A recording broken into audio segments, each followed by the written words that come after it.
the introduction to another part of my channel I want to work on, and that is some habitat management on my new piece of land. So 2024 I bought almost 22 acres in central to eastern North Carolina. It's got pines on it that are about roughly 20 years old. That's kind of the majority of the uplands on the property. There is a stream that makes up the back property line, and there's a strip of about 8 to 10 acres of hardwoods along that stream. I was able to hunt the property last year, but I didn't really get to do any management as far as TSI, planting food plots, anything like that. Basically just hunted kind of a travel corridor and corn pile, you know, just basic. Didn't have much time. We didn't get the property until May of last year, and my daughter was born in May of last year. So now I have a 1-year-old, and I haven't had a ton of time starting out early this year because we are building a house on the property.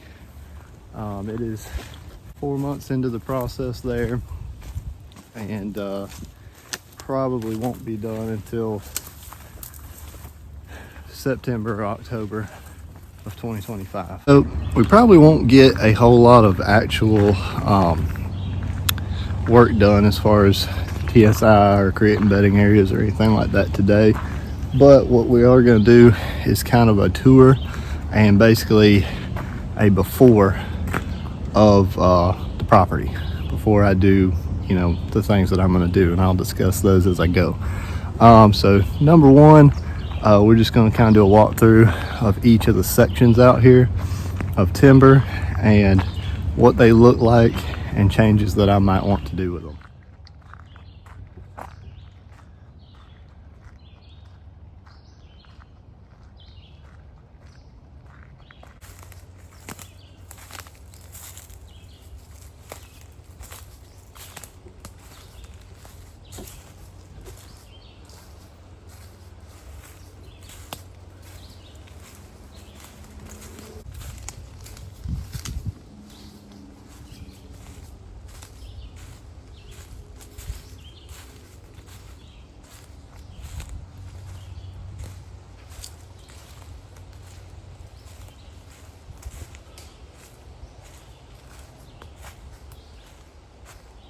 All right, so this is section number one. So this is between the house and the road. It's kind of marked by some of the larger pines on the property, well drained, a lot of sweet gums and wax myrtles. There are a few Bradford pears in here we're going to take out, but there won't be much work done up here as far as habitat, because this area here is going to be part of the yard, dog run, things like that. So this area, I believe, used to be, you know, pretty good habitat. There was some deer sign up here. On a few hunts last year, I did spook some deer coming in this way. But just because of the way, you know, we're actually going to be living here, this area is going to have dogs in it, probably have a fence around part of it. And we do want this as kind of a buffer between the house and the road. So not much will be done here as far as wildlife and hunting, but we will kind of go in, try to take out some invasives and try to you know, just make this a little bit better habitat as we go. You know, we might come in and thin some of these pines just to, you know, help the forest health up here.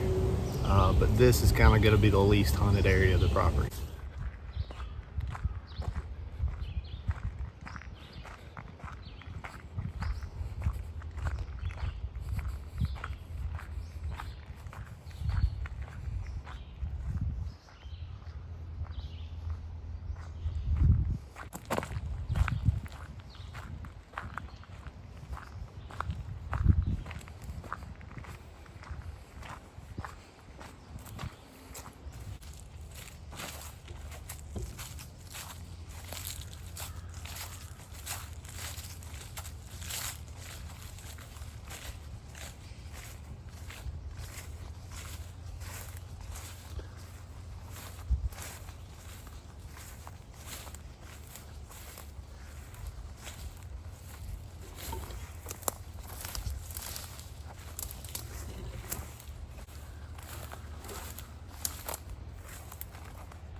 All right, this is zone 2 behind me.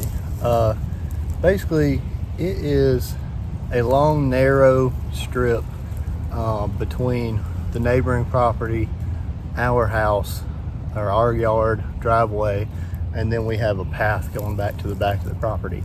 So that strip, kind of similar to the first one, dominated by pines, a lot of sweet gums, a lot of wax myrtles. There is some wetter areas in this strip. This strip does also have a very nice thicket with blackberries and things like that. Only problem with that is that sits between our woods and our neighbor's house right there. So I do see deer and turkeys in this strip, but they're typically just passing through, coming from bedding further in the back, going to the bean field or another food source when that's available. This is a strip that I will hunt towards the back. You're getting closer to kind of where the main travel corridor from bedding to food is, and where I will be working on a small food plot that they'll actually have to either go along the creek, or they'll have to come in the uplands and pass this little strip right here.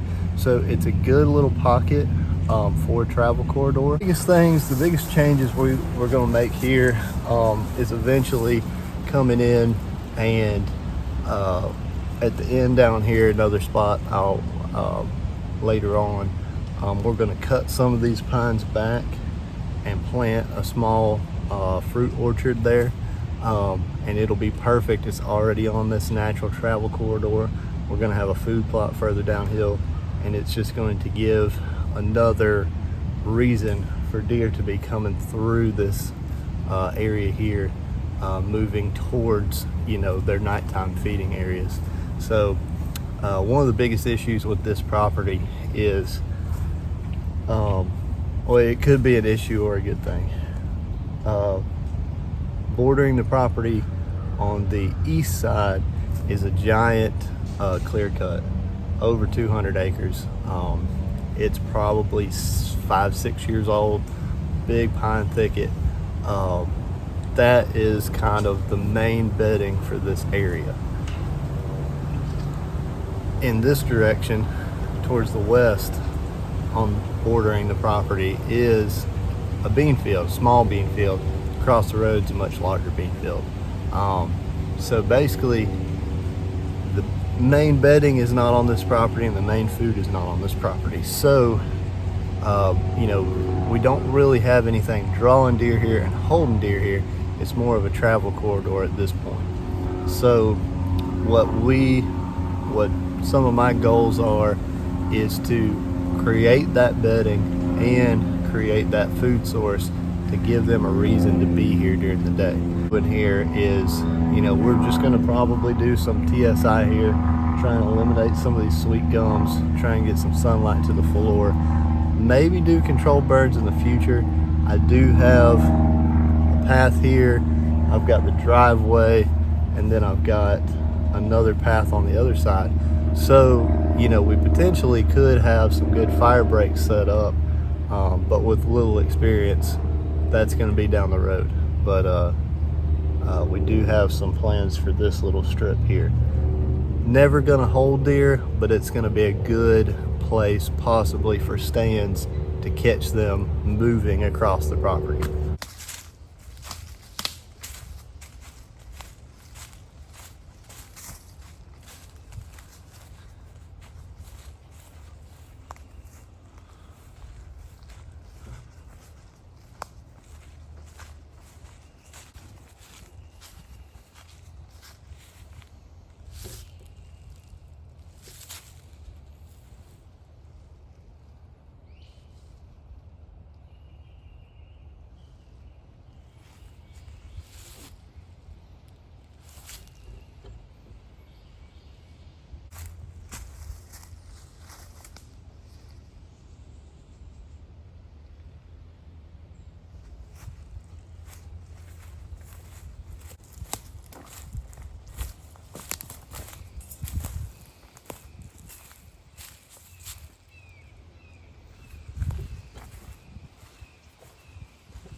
All right, this is zone 3. So this is one of the more interesting zones on the property. So as you can see behind me, it is one of the wetter areas in the pines, one of the, you know, least well drained.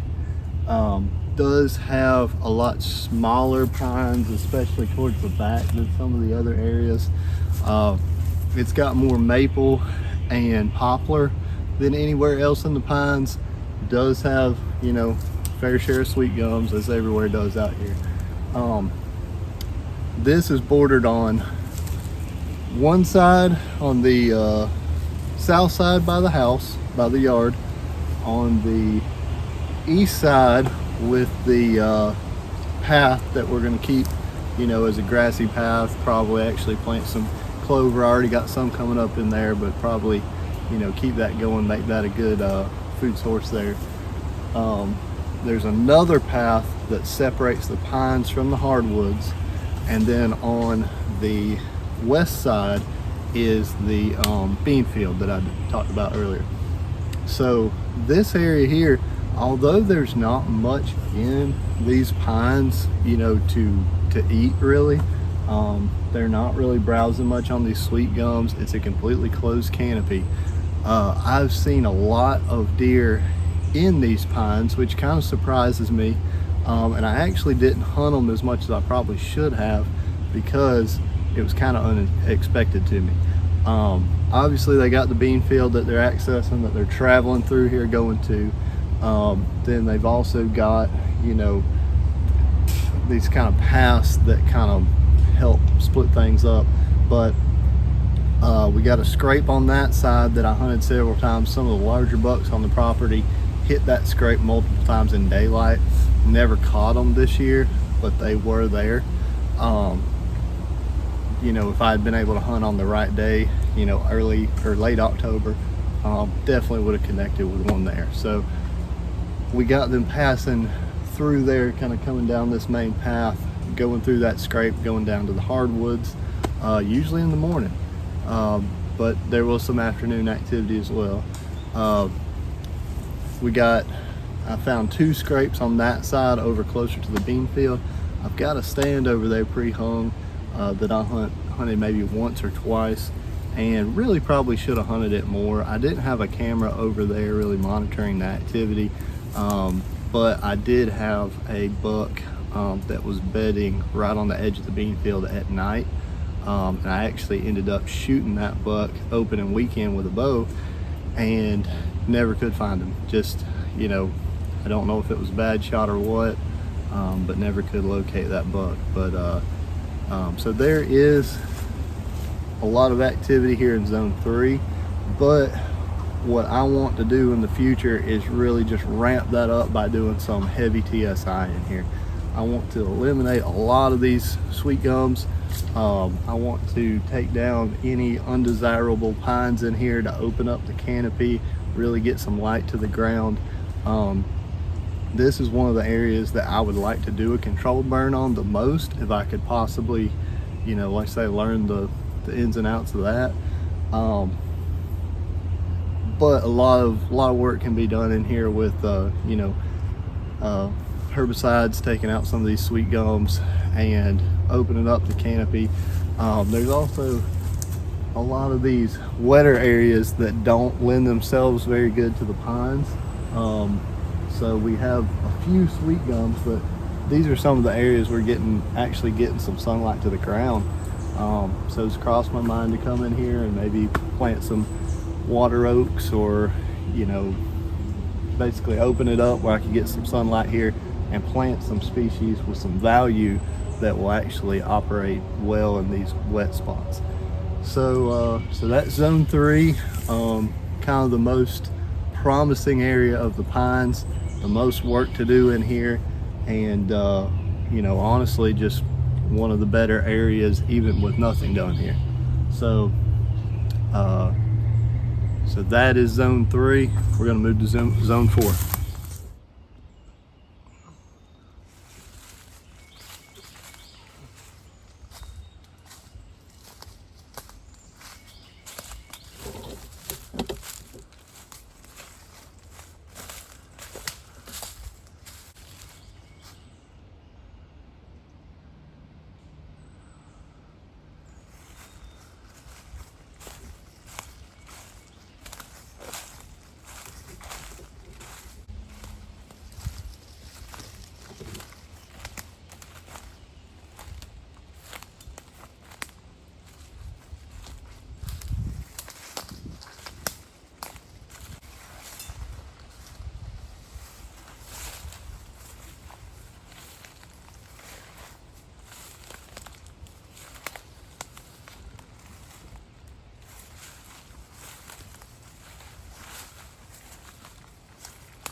All right, so this is zone 4. Zone 4 is the first hardwood section.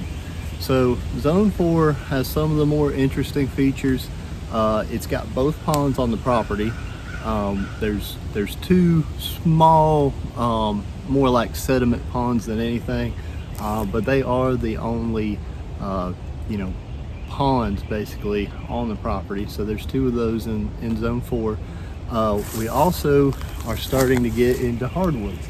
So like this black oak here behind me, there's a few white oaks spread throughout, but this area here is predominantly poplars, maples.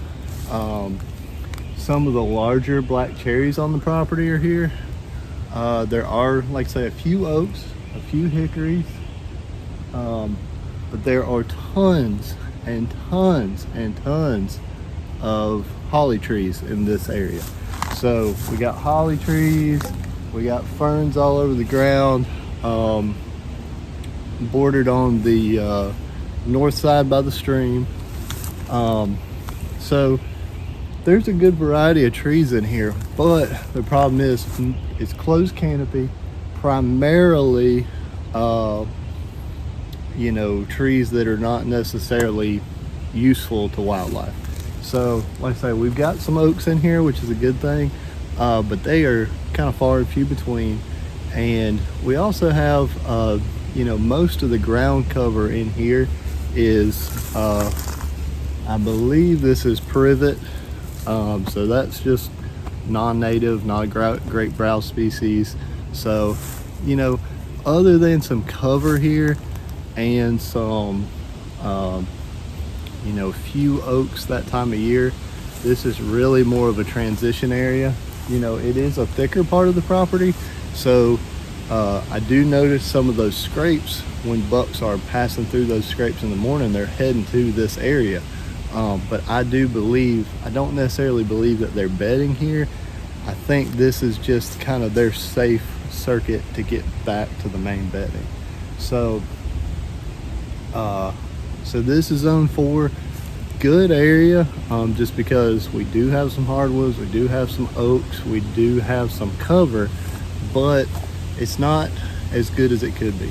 A lot of TSI needs to be done in here, and I'm considering, I haven't decided yet because I don't know how this is going to affect the flow of the property as far as how deer move. I'm considering possibly making some area in here into more of a bedding thicket type area. So that would be great, because my main bedding thicket's going to be far on that side of the property. It would be nice if I could set that up where it would hold those, set an area up here that will hold those, and then possibly another area on the property so that those bucks have a reason to hit different doe groups moving around the property. It's a small property, so not necessarily going to get hundreds and hundreds of yards of travel, but if I can just catch one bouncing, that might be a good way to do it. That's a possibility. Other thought is just doing some good TSI in here, give them a reason to slow down while they're moving through here and browse on their way through to the main food source, or before or after they hit the actual food plot. So a lot of TSI needs to be done in here. That's kind of the main thing. There are some large poplars that probably won't harvest with a logging crew, being this small of a property, but some could be harvested in here and privately milled to use to build some stuff. But that we'll see how that goes. So all right, well, this is zone 4. Ponds, oaks, hollies, poplars, and the creek. So that's kind of the main things here. So once again, still more of a travel corridor, a little bit more food, but don't have a whole lot of knowledge down here. Never ran a camera down here last year, so it's definitely something to pay attention to. All right, so this is not necessarily a specific zone, but right here behind me I call the intersection. So this area here is actually where every zone except for zone 1 comes together and meets. So this is kind of the focal point of the property. It's basically like three-way, four-way intersection here. You got a path that goes to the front, another path that goes to the front, path that cuts that way that goes around zone 3 and 4. We've got a path that goes to the back here, and then we've got what will be the food plot right here behind me. So everything comes together right here. There's actually a house right through the trees right there, and really surprised me, but I put a camera on this little intersection right here because I saw some faint tracks right around middle, I think it was middle towards the end of October, in this intersection here. So I set a camera on it, and I actually got a couple of the bigger bucks on the property come through this zone in daylight within a couple days of each other. So I actually hunted this and saw quite a few deer. I saw some does and a small buck, and then later after that I still had a bigger buck come through and just wasn't there at the time. So this is an interesting area. Now I've taken out a couple of trees here because I need to get access back here to the food plot, and I've piled up some brush over here to the side. So those deer, when they were coming through right where that pile of brush is, or they were coming around and coming out up here. So basically what I'm trying to do here is just give them something to kind of funnel around, and I'm going to put cameras on it. I might, expand this out or change it a little bit, but I want to see how that affects their movement. Will that push them around this side? Will they then just start going up here and not even mess with this? Or will it push them all the way to go around below the food plot? So that's something I'm going to try out. I got that pile of brush there, and like I say, I'm going to probably put a camera here and just see what happens. I may or may not change it once I get some intel on it. But this is definitely going to be a focal point for the season this year. Behind me here is kind of where zone 2 comes to a point, and there are some good trees in here that I might be able to get in and shoot this whole intersection here, part of the path back there, and then part of the path over here. So it's a potential for me, just depending on how the deer actually use this. So this is the intersection here. All right, so this is the food plot. Coolest thing about the food plot, I don't know if you can see it behind me, but that's a giant red oak. It doesn't look that big in the video, but that thing is massive. So biggest thing here, this is a north facing slope, which is not ideal for a food plot. I know that. And I've tried to actually plant some clover out here, and I actually had clover take in other places and not here. So where I want to put the food plot is probably one of the worst places on the property. But the reason I have to do that, this is going to be the septic area for my house. So I have to clear this area. So there's a lot of really nice oak trees and hickories and things I really didn't want to take out here. So to make the most of it, and since I don't want roots in my drain field anyway, I'm going to take out as many trees as I can, get as much sunlight to this zone as I can, try and clear off the leaf litter if I got to till it up or whatever, and then try to plant probably mostly clover, but I may just try some food plot mixes in here as well. So basically zone 4 is right that way. The intersection's right up here on top of the hill. The stream is down here, and so this is a good stopping point because the bedding is that way, bean field is that way. Deer are going to naturally want to be funneling through here. What I wanted to make this was kind of a halfway point for them to come through. Basically if they're on their way there in the evening, come out of bedding, come here, spread out, browse, stage, come through this zone, go to area 4, and then slowly move through that good timber, eat on their way, eat acorns around here, and then hit the bean field. Then on the way back in the morning, you know, if they come off the field in the morning, I want zone 4 to be a good place to slow them down, so that at some point, or you know, mid-morning, early morning, they're hitting this, and I can be, you know, hunting this food plot. It's only going to be maybe 40 yards wide at the widest. So if I put a stand up here or a blind up here on the top of the hill, I can bow hunt it. I'll also have it set up where I'm going to be able to see all the way down that path, straight down the center of this, so I could gun hunt it as well. Got this big red oak, and it dropped a ton of acorns last year. And they're those, you know, little bitty, you know, red oak, southern red oak acorns, and the turkeys tore it up. I can see turkey scratching on the ground right here. So hoping that, you know, next year when we're actually living here, might be able to, you know, get some toms out here, and possibly, if I can make this thing like I want, have a nice, pretty open clover food plot right here. You know, we might even have turkeys roosting in this tree, which would be cool. So this is going to be the food plot. We'll, you know, we're working that way.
All right, this is zone 5 here. This is kind of the best zone on the property. So the bedding area is right there, just across the property line, probably 75 yards from me. This area has the most oaks altogether, and by far the most white oaks.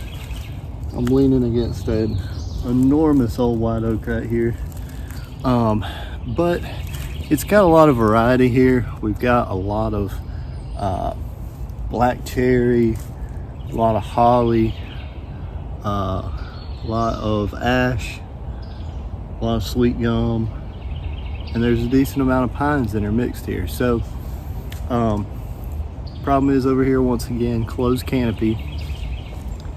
We've got oak trees, but they are all closely packed with other varieties of trees that are stealing sunlight and resources. So somewhere in this area I plan to make a bedding thicket. So what I will probably do is basically just pick out some nice oak trees and go in and just take out almost everything else, leave some debris on the ground.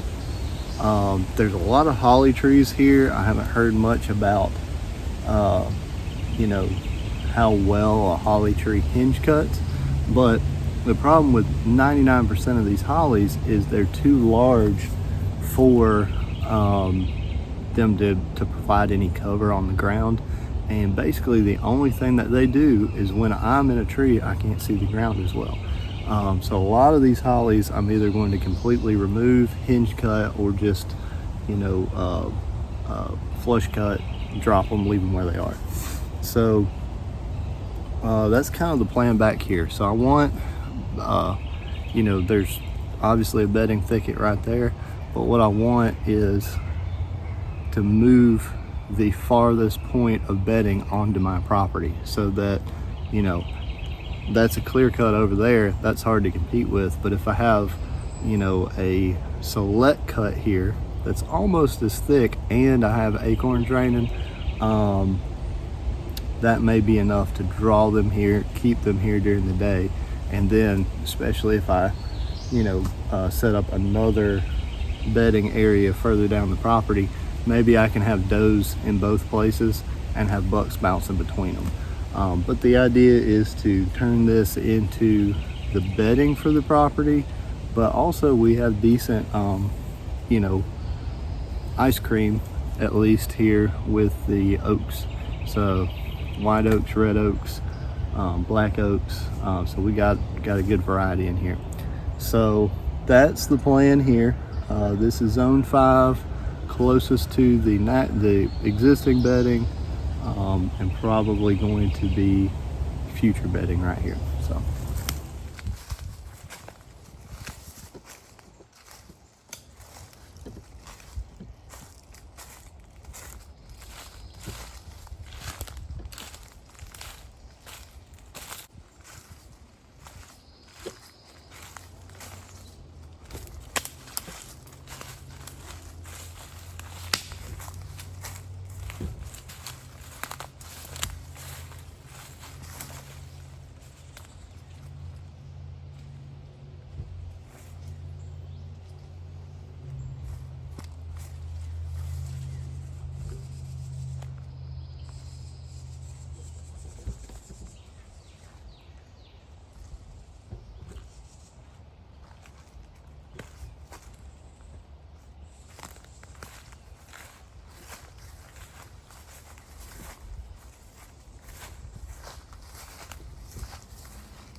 okay, that's zone 6. So it's interesting, zone 6 surprises me because it borders right up behind several neighboring houses. I mean, right up against the back of the houses.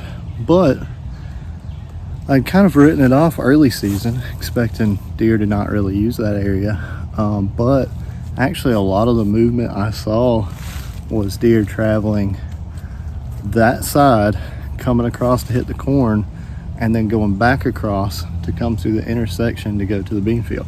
So did find scrapes in there, and did actually physically see deer passing directly behind those homes. So there's a lot of decent amount of white oaks, some red oaks, black cherries, poplars.